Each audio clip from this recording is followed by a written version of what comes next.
వాళ్ళు చేసినట్టు చేస్తే ఇప్పటికి 1000 వాళ్ళ లైట్ ఏంది 5000 వాళ్ళ 10,000 వాళ్ళ లైట్ కూడా వెళ్తుండే. హ్మ్. ఏదున్నా కోర్టు చూసుకుంటదనే మేము చూస్తున్నాం. హ్మ్. ఆయన చేసింది ముమ్మాటికి ప్రజాస్వామ్యయుతంగా చేయలేదు. ఆయన రాజన్నట్టు ఆయననే నిర్ణయాలు తీసుకున్నాడు. పక్కా చెప్తున్నా, కేటీఆర్ జైల్లో చిప్పగూడు తినడం అవసరము. నువ్వు చిప్పగూడు తింటావు కంపల్సరీ.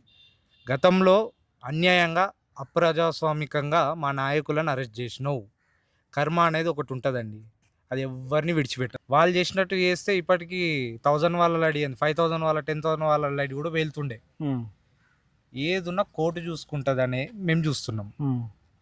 ఆయన చేసింది ముమ్మాటికి ప్రజాస్వామ్యయుతంగా చేయలేదు. ఆయన రాజన్నట్టు ఆయననే నిర్ణయాలు తీసుకున్నాడు. పక్కా చెప్తున్నా, కేటీఆర్ జైల్లో చిప్పగూడు తినడం అవసరము. నువ్వు చిప్పగూడు తింటావు కంపల్సరీ. గతంలో అన్యాయంగా, అప్రజాస్వామికంగా మా నాయకులను అరెస్ట్ చేసినావు. కర్మ అనేది ఒకటి ఉంటదండి. అది ఎవ్వరిని విడిచిపెట్టదు.